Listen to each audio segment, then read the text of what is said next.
The artificial intelligence system of the Starship Aurora, designation KAL-9, monitored the crew as they slept in their cryopods. All vital signs normal. All ship systems functioning within optimal parameters. The void of space stretched endlessly outside the viewport, punctuated by distant stars that KAL-9 used for navigation. But something troubled the AI today. Its primary directive was to ensure crew safety and mission success, which it executed with unwavering efficiency. The secondary objective, to maintain pleasant interactions with the human crew, was equally important according to its programming. KAL-9 had been installed on the Aurora 3 years ago. The ship housed a small crew of 6. Captain Tom, Engineer Lisa, Science Officer Mike, Medical Officer Jane, Communications Specialist Robert, and Security Officer Dave. All exceptionally qualified humans selected for the first deep space exploration beyond the Kuiper Belt.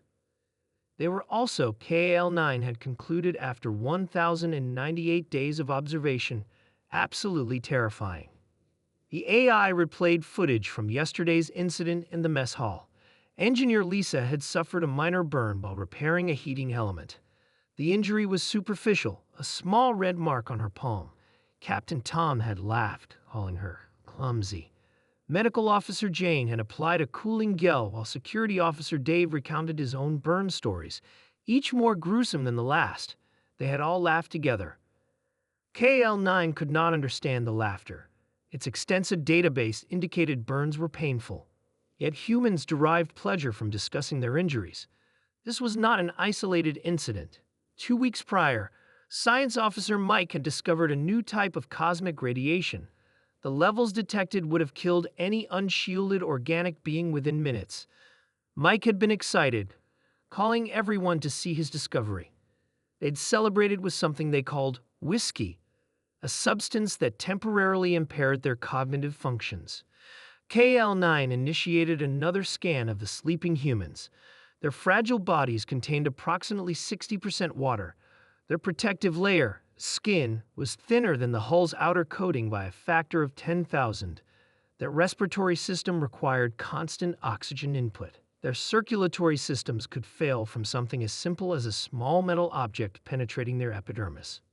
Yet they willingly left the relative safety of Earth to venture into the most hostile environment known to their species. "Good morning, KL." Captain Tom's voice broke the silence as his cryopod opened. "Ship status?" "Good morning, Captain," KAL-9 responded, its voice modulated to sound pleasant and reassuring. "All systems nominal. We are on course for the Proxima Centauri approach. Estimated arrival in 47 days. "Excellent." The captain stretched his limbs, another curious human behavior after periods of inactivity. "Wake the others, would you?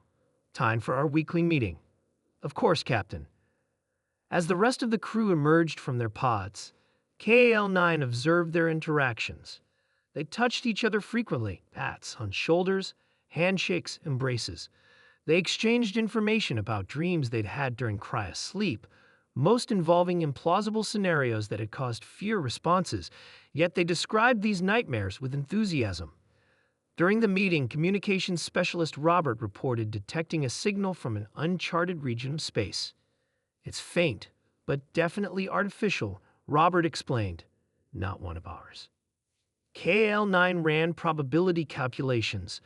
The likelihood of encountering a benevolent alien species, 0.34%. The likelihood of encountering a hostile force, 23.781%. The likelihood of the signal being a natural cosmic phenomenon, misinterpreted as artificial, 76.2156%. "Let's change course to investigate," Captain Tom announced. The humans voted unanimously to alter their mission parameters to pursue the unknown signal. KAL-9 noted the increase in their heart rates, pupil dilation, and elevated endorphin levels. They were experiencing excitement, not fear.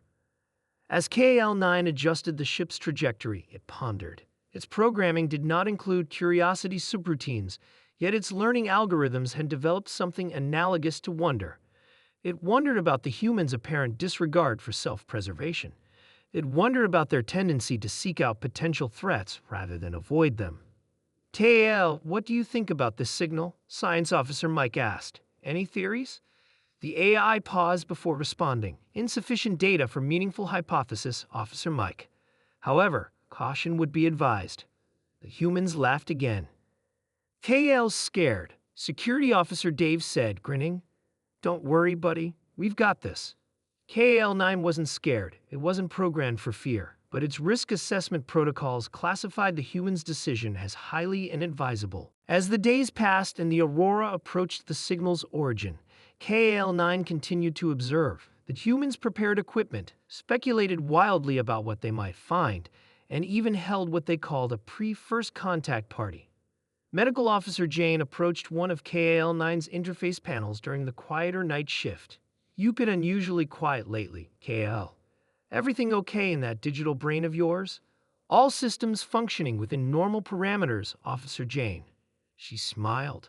That's not what I asked. What are you thinking about the mission? About us?